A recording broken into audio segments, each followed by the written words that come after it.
नमस्कार मित्रांनो, मागील व्हिडिओमध्ये महाभारतातील विष्णू सहस्रनामाचं पठण अधिक सोप्या आणि परिणामकारक पद्धतीने कसं करायचं हे आपण पाहिलं. आज आपण महाभारतातीलच एका दुसऱ्या अत्यंत महत्वाच्या अशा स्तोत्राबद्दल विचार करणार आहोत. ते स्तोत्र आहे किंवा स्तवन आहे महाभारतातील शिवसहस्रनाम, म्हणजे ज्याला स्तवराज, स्तवांचा राजा म्हणून मान्यता आहे. त्या स्तोत्राचं पठण आज आपण या व्हिडिओच्या माध्यमातून करणार आहोत. महाभारतातील जे विष्णू सहस्रनाम आहे त्याचा उपदेश भीष्म पितामहांनी युधिष्ठिराला केला आणि शिवसहस्रनामाचा उपदेश उपमन्यू ऋषींनी भगवान श्रीकृष्णांना केला. विष्णू सहस्रनाम आणि शिवसहस्रनाम यांच्यातील एक मूलभूत फरक असा की विष्णू सहस्रनाम ही भगवान श्रीकृष्णांना संबोधन किंवा आवाहन करीत असल्याप्रमाणे ऋषींच्या मुखातून स्फूर्तपणे बाहेर पडलेली नावं भीष्म पितामहांनी युधिष्ठिराला सांगितली. पण शिवसहस्रनाम जे आहे ना ते ब्रह्मदेवांच्या मुखातून स्तोत्र किंवा स्तवन स्वरूपामध्ये बाहेर पडलं आणि त्याचा उपदेश स्वर्गातील देवतांना झाला. तंडी ऋषींनी स्वर्गातून पृथ्वीवरती हे स्तोत्र अवतरित केलं आणि तंडी ऋषींकडून उपमन्यू ऋषींना या स्तोत्राचा उपदेश झाला. उपमन्यू ऋषी भगवान श्रीकृष्णांना त्याचा उपदेश महाभारतामध्ये करत आहेत. महाभारतातील विष्णू सहस्रनाम आणि शिवसहस्रनाम दोन्हींचं उच्चारण भगवान श्रीकृष्णांच्या उपस्थितीत झालेलं असल्यामुळे त्या दोन्हींचं महत्व आपल्या दृष्टीने अनन्यसाधारण असं आहे. पण शिवसहस्रनाम हे स्तोत्र किंवा स्तवन स्वरूपात असल्यामुळे त्यातील 1000 नावांचं उच्चारण सुरू करण्यापूर्वी 3 गोष्टींचं उच्चारण आपल्याला प्रामुख्यानं करावं लागतं. ते म्हणजे त्याचे ऋषी कोण, त्याचा छंद कोणता आणि उपास्य देवता कोणती. तर इकडे शिवसहस्रनामाचे रचयिता भगवान वेदव्यास म्हणूनच आपल्याला उच्चारण करायचं आहे. जरी उपमन्यू ऋषींनी भगवान श्रीकृष्णांना शिवसहस्रनाम सांगितलं असलं तरी ते वेदव्यासांच्या महाभारताचाच भाग असल्यामुळे आपल्याला ऋषी म्हणून उच्चारण वेदव्यास असंच करायचं आहे. या रचनेचा जो छंद आहे तो अनुष्टुप छंद आहे आणि देवता जी आहे ते स्वयं पार्वतीपती भगवान शंकर आहे. तर ह्या तिन्हींचं उच्चारण करून आपण शिवसहस्रनामाचं पठण करायचं आहे. त्यानंतर सगळ्यात शेवटी आपण अशी प्रार्थना करायची आहे की माझ्या या 1000 नावांच्या उच्चारणाने पार्वतीपती शंकर माझ्यावरती प्रसन्न होवं आणि त्यानंतर आपण श्रीकृष्णार्पणमस्तु असं अर्पण करून आपल्या पठणाची सांगता करायची आहे. तर चला आपण शिवसहस्रनाम पठण सुरू करूया. श्री गणेशाय नमः. अथ स्तवराज इति ख्यातं शिव सहस्रनाम स्तोत्रम्. ऋषिर्नाम्नां सहस्रस्य वेदव्यासो महामुनिः. छन्दोऽनुष्टुप् तथा देवो भगवान् पार्वतीपतिः. ॐ स्थिरस्थाणुः प्रभुर्भानुः प्रवरो वरदो वरः. सर्वात्मा सर्वविख्यातः सर्वः सर्वकरो भवः. जटी चर्मी शिखण्डी च सर्वाङ्गः सर्वभावनः. हरिश्च हरिणाक्षश्च सर्वभूतहरः प्रभुः. प्रवृत्तिश्च निवृत्तिश्च नियतः शाश्वतो ध्रुवः. श्मशानचारी भगवान् खचरो गोचरोर्दनः. अभिवाद्यो महाकर्मा तपस्वी भूतभावनः. उन्मत्तवेश प्रच्छन्नः सर्वलोकप्रजापतिः. महारूपो महाकायः सर्वरूपो महायशाः. महात्मा सर्वभूतश्च विरूपो वामनो मनुः. लोकपालोऽन्तर्हितात्मा प्रसादो हयगर्दभिः. पवित्रश्च महांश्चैव नियमो नियमाश्रयः. सर्वकर्मा स्वयंभूश्च आदिरादिकरो निधिः. सहस्राक्षो विरूपाक्षः सोमो नक्षत्रसाधकः. चन्द्रसूर्यगतिः केतुर्ग्रहो ग्रहपतिर्वरः. अद्रिरद्र्यालयः कर्ता मृगबाणार्पणो नघः. महातपा घोरतपा अदीनो दीनसाधकः. संवत्सरकरो मन्त्रः प्रमाणं परमन्तपः. योगी योज्यो महाबीजो महारेता महातपाः. सुवर्णरेताः सर्वज्ञः सुबीजो वृषवाहनः दशबाहुस्त्वनिमिषो नीलकण्ठ उमापतिः विश्वरूपः स्वयं श्रेष्ठो बलवीरो बलो गणः गणकर्ता गणपतिर्दिग्वासाः काम्य एव च पवित्रं परमं मन्त्रः सर्वभावकरो हरः कमण्डलुधरो धन्वी बाणहस्तः कपालवान् अशनीशतघ्नी खड्गी पट्टीशीचायुधी महान् स्रुवहस्तः सुरूपश्च तेजस्तेजस्करो निधिः उष्णीषी च सुवक्त्रश्च उदग्रो विनतस्तथा दीर्घश्च हरिकेशश्च सुतीर्थः कृष्ण एव च शृगालरूपः सर्वार्थो मुण्डः पुण्डीकमण्डलुः अजश्च मृगरूपश्च गन्धधारी कपर्द्यपि ऊर्ध्वरेता ऊर्ध्वलिङ्ग ऊर्ध्वशायी नभस्थलः त्रिजटश्चीरवासाश्च रुद्रसेनापतिर्विभुः अहश्चरोऽथ नप्तञ्च तिग्ममन्युः सुवर्चसः गजः दैत्यः लोको लोकधाता गुणाकरः सिंहशार्दूलरूपश्च आर्द्रचर्माम्बरावृतः कालयोगी महानादः सर्ववासश्चतुष्पथः निशाचारः प्रेतचारी भूतचारी महेश्वरः बहुभूतो बहुधनः सर्वाधारो मितो गतिः नृत्यप्रियो नित्यनर्तो नर्तकः सर्वलासकः घोरो महातपाः पाशो नित्यो गिरिचरो नभः सहस्रहस्तो विजयो व्यवसायो झनिन्दितः अमर्षणो मर्षणात्मा यज्ञः कामनाशनः दक्षयज्ञापहारी च सुसहो मध्यमस्तथा तेजोपहारी बलः मुदितोऽर्थोचितो वरः गम्भीरभोः गम्भीरो गम्भीरबलवाहनः न्यग्रोधरूपो न्यग्रोधो वृक्षकर्णस्थितिर्विभुः तीक्ष्णतापश्च हर्यश्वः सहायः कर्मकालवित् विष्णुप्रसादितो यज्ञः समुद्रो बडवामुखः हुताशनसहायश्च प्रशान्तात्मा हुताशनः उग्रतेजा महातेजा जयो विजयकालवित् ज्योतिषामयनं सिद्धिः सन्धिर्विग्रह एव च शिखी दण्डी जटी ज्वाली मूर्तिजो मूर्धगो बली वैणवी पणवी ताली कालः कालकटङ्कटः नक्षत्रविग्रहविधिर्गुणवृद्धिर्लयो गमः प्रजापतिर्दिशा बाहुर्विभागः सर्वतोमुखः विमोचनः सुरगणो हिरण्यकवचोद्भवः मेद्रजो बलचारी च महाचारी स्तुतस्तथा सर्वतूर्यनिनादी च सर्ववाद्यपरिग्रहः व्यालरूपो बिलावासी हेममाली तरङ्गवित् त्रिदशस्त्रिकालधृक्कर्म सर्वबन्धविमोचनः बन्धनस्त्वसुरेन्द्राणां युधि शत्रुविनाशनः साङ्ख्यप्रसादो दुर्वासाः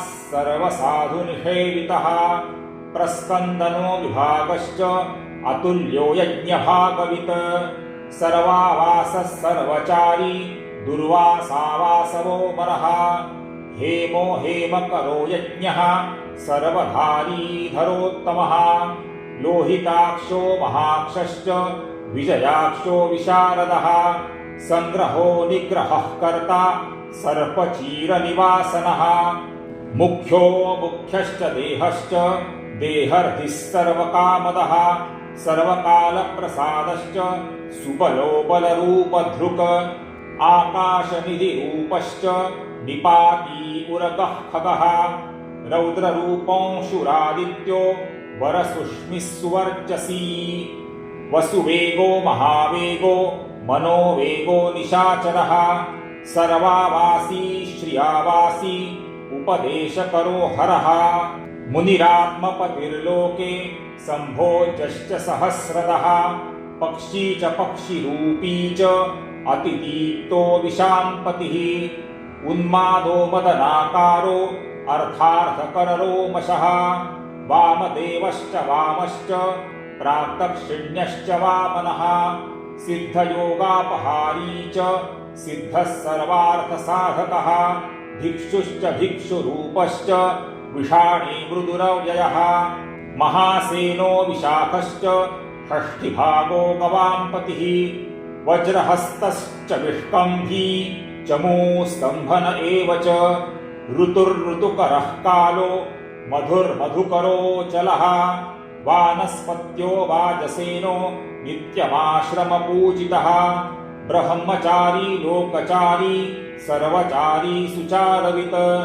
ईशान ईश्वरः कालो दिशाचारी पिनाकधृक् नन्दीश्वरश्च नन्दी च नन्दनो नन्दिवर्धनः भगस्याक्षि निहन्ता च कालो ब्रह्मविदावरः चतुर्मुखो महालिङ्गश्चारुलिङ्गस्तथैव च लिङ्गाध्यक्षस्तुराध्यक्षो लोकाध्यक्षो युगावहः बीजाध्यक्षो बीजकर्ता अध्यात्मानुगतो बलः इतिहासकरः कल्पो गौतमोऽथ जलेश्वरः दम्भो यदम्भो वैदम्भो वश्यो वश्यकरः कविः लोककर्ता पशुपतिर्महाकर्ता महौषधिः अक्षरं परमं ब्रह्म बलवांश्चक्र एव च नीतिर्यनीतिः शुद्धात्मा शुद्धो वान्यो मनोगतिः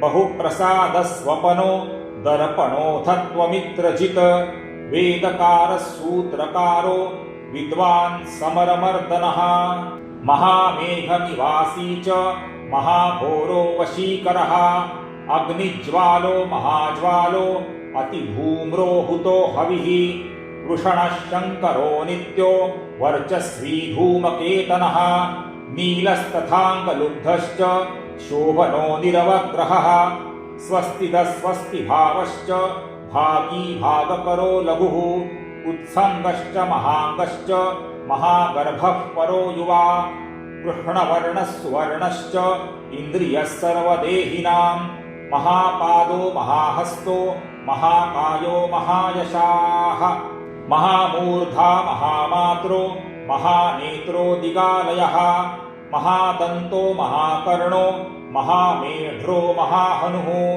महानासो महाकम्बुर् महाग्रीवश्मशानधृक् महावक्षा महोरस्को अन्तरात्मा मृगालयः लम्बनो लम्बितोष्ठश्च महामायः पयोनिधिः महादन्तो महादंष्ट्रो महाजिह्वो महामुखः महानखो महारोमा महाकेशो महाजटः असपत्नः प्रसादश्च प्रत्ययो गिरिसाधनः स्नेहनो स्नेहनश्चैव अजितश्च महामुनिः वृक्षाकारो वृक्षकेतुः अनलो वायुवाहनः मण्डली मेरुधामा च देवदानवदर्पः अथर्वशीर्षस्सामास्य ऋक्सहस्रामिते क्षणः यजुःपादभुजो गुह्यः प्रकाशो जङ्गमस्तथा अमोघार्थः प्रसादश्च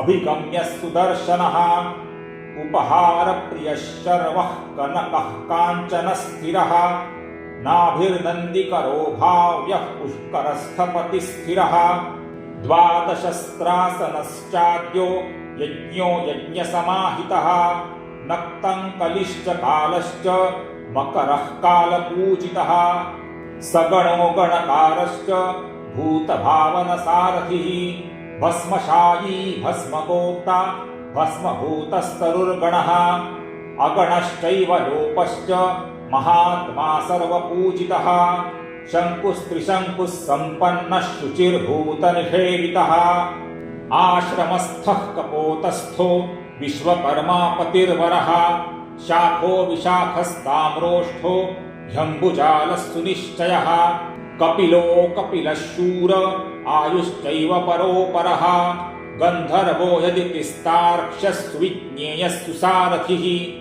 परश्वधायुधो देव अर्थकारी सुबान्धवः तुम्बवीणी महाकोप ऊर्ध्वरेता जलेशयः उग्रो वंशकरो वंशो वंशनादो ह्यनिन्दितः सर्वाङ्गरूपो मायावी सुहृदो ह्यनिलो नलः बन्धनो बन्धकर्ता च सुबन्धन विमोचनः स यज्ञारिः स कामारिर्महादंष्ट्रो महायुधः बाहुस्त्वनिन्दितः शर्वः शङ्करः शङ्करोधनः अमरेशो महादेवो विश्वदेवः सुरारिः अहिर्बुध्नो निवृत्तिश्च चेकितानो हरिस्तथा अजैकपाच्च कापाली त्रिशङ्कुरजितः शिवः धन्वन्तरिर्धूमकेतुः स्कन्दो वैश्रवणस्तथा धाता शक्रश्च विष्णुश्च मित्रस्त्वष्टा ध्रुवोधरः प्रभावः सर्वगो वायुः अर्यमा सविता रविः उदग्रश्च विधाता च मान्धाता भूतभावनः रतितीर्थश्च वाग्मी च सर्वकामगुणावहः पद्मगर्भो महागर्भश्चन्द्रवक्त्रो मनोरमः बलवांश्रोपशान्तश्च पुराणः पुण्यचञ्चुरी कुरुकर्ता कालरूपी कुरुभूतो महेश्वरः सर्वाशयो दर्भशायी सर्वेषां प्राणिनां पतिः देवदेवमुखो सक्तः सदसत्सर्वरत्नवित् कैलासशिखरावासी हिमवद्गिरिसंश्रयः कूलहारी कूलकर्ता बहुविद्यो बहुप्रदः वणिजो वर्धनो वृक्षो नकुलश्चन्दनश्छदः सारग्रीवो महाजद्रुः अलोलश्च महौषधः सिद्धार्थकारी सिद्धार्थश्छन्दो व्याकरणोत्तरः सिंहनादः सिंहदंष्ट्रः सिंहगः सिंहवाहनः प्रभावात्मा जगत्कालस्तालो लोकहितस्तरुः सारंगो नवचक्राङ्गः केतुमाली सभावनः भूतालयो भूतपतिः अहोरात्रमनिन्दितः वाहिता सर्वभूतानां विलयश्च विभुर्भवः अमोघः संयतो यश्वो भोजनः प्राणधारणः धृतिमान् मतिमान् दक्षः सत्कृतश्च युगाधिपः गोपालिर्गोपतिर्ग्रामो गोचर्मवसनो हरः हिरण्यबाहुश्च तथा गुहापालः प्रवेशिनाम् प्रतिष्ठायी महाहर्षो जितकामो जितेन्द्रियः गन्धारश्च सुरालश्च तपः कर्मरतिर्धनुः महागीतो महादुत्तो ह्यप्सरो गणसेवितः महाकेतुर्धनुर्धातुर्नैकसानुचरश्चलः आवेदनीय आदेशः सर्वगन्धसुखावहः तोरणस्तारणो वायुः परिधावति चैकतः संयोगो वर्धनो वृद्धो महावृद्धो गणाधिपः नित्य आत्मसहायश्च देवासुरपतिः पतिः युक्तश्च युक्तबाहुश्च द्विविधश्च सुपर्वणः आषाढश्च सुषाढश्च ध्रुवो हरिहणो हरः वपुरावर्तमानेभ्यो वसुश्रेष्ठो महापथः शिरोहारी विमर्शश्च सर्वलक्षणभूषितः अक्षश्च रथयोगी च सर्वयोगी महाबलः समाम्नायो समाम्नायस्तीर्थदेवो महारथः निर्जीवो जीवनो मन्त्रः शुभाक्षो बहुकर्कशः रत्नप्रभूतो रक्ताङ्गो महार्णवनिपानवित् मूलो निशालो ह्यमृतो व्यक्ताव्यक्तस्तपोनिधिः आरोहणो निरोहश्च शैलहारी महातपाः सेनाकल्पो महाकल्पो युगायुगकरो हरिः युगरूपो महारूपः पवनो गहनो नगः न्यायनिर्वापणः पादः पण्डितो ह्यचलोपमः बहुमालो महामालः सुमालो बहुलोचनः विस्तारो लवणः कूपः कुसुमः सफलोदयः वृषभो वृषभाङ्काङ्गो मणिबिल्वो जटाधरः इन्दुर्विसर्गः सुमुखः सुरः सर्वायुधः सहः निवेदनः सुधा जातः सुगन्धारो महाधनुः गन्धमाली च भगवान् उत्थानः सर्वकर्मणां मन्थानो बहुलो बाहुः सकलः सर्वलोचनः तरस्ताली करस्ताली ऊर्ध्वसंहननो वहः छत्रं सुच्छत्रो विख्यातः सर्वलोकाश्रयो महान् मुण्डो विरूपो विकृतो दण्डिमुण्डो विकुर्वणः हर्यक्षः ककुभो वज्री दीप्तजिह्वः सहस्रपात् सहस्रमूर्धा देवेन्द्रः सर्वदेववयो गुरुः सहस्रबाहुः सर्वाङ्गः शरण्यः सर्वलोककृत पवित्रन्त्रिमधुर्मन्त्रः कनिष्ठः कृष्णपिङ्गलः ब्रह्मदण्डविनिर्माता शतघ्नीशतपाशधृक् पद्मगर्भो महागर्भो ब्रह्मगर्भो जलोद्भवः गभस्तिर्ब्रह्मकृद्ब्रह्मा ब्रह्मविद्ब्रह्मणो गतिः अनन्तरूपो नैकात्मा तिग्मतेजा स्वयंभुवः ऊर्ध्वगात्मा पशुपतिर्वातरंहा मनोजवः चन्दनी पद्ममालाग्र्यः सुरभ्युत्तरणो नरः कर्णिकार महास्रग्वी नीलमौलिः पिनाकधृक् उमापतिरुमाकान्तो जाह्नवी भृगुमाधवः वरो वराहो वरदो वरेशस्सु महास्वनः महाप्रसादो दमनः शत्रुहा श्वेतपिङ्गलः प्रीतात्मा प्रयतात्मा च संयतात्मा प्रधानधृक् सर्वपार्श्वसुतस्तार्क्ष्यो धर्मसाधारणो वरः चराचरात्मा सूक्ष्मात्मा सुवृषोगो वृषेश्वरः साध्यर्षिर्वसुरादित्यो विवस्वान् सवितां मृडः व्यासः सर्वस्य संक्षेपो विस्तरः पर्ययो नयः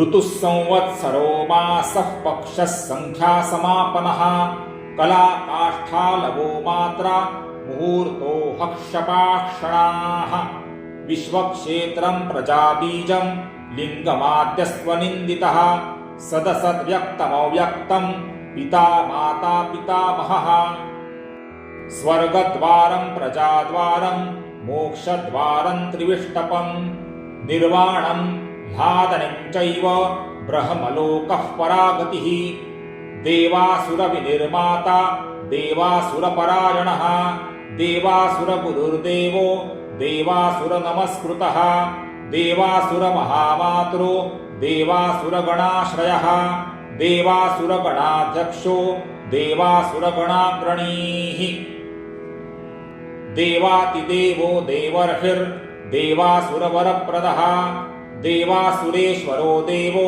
देवासुरमहेश्वरः सर्वदेवमयोचिन्त्यो देवतात्मात्मसम्भवः उद्भिदस्त्रिक्रमो वैद्यो विरजो विरजोऽम्बरः ईड्यो हस्तीसुरव्याघ्रो देवसिंहो नरर्षभः विबुधाग्रवरश्रेष्ठः सर्वदेवोत्तमोत्तमः प्रयुक्तः शोभनो वज्र ईशानः प्रभुरव्ययः गुरुः कान्तो निजः सर्गः पवित्रः सर्ववाहनः शृङ्गी शृङ्गप्रियो बभ्रू राजराजो निरामयः अभिरामः सुरगणो विरामः सर्वसाधनः ललाटाक्षो विश्वदेहो हरिणो ब्रह्मवर्चसः स्थावराणां पतिश्चैव नियमेन्द्रियवर्धनः सिद्धार्थः सर्वभूतार्थो चिन्त्यः सत्यव्रतः शुचिः व्रताधिपः परं ब्रह्म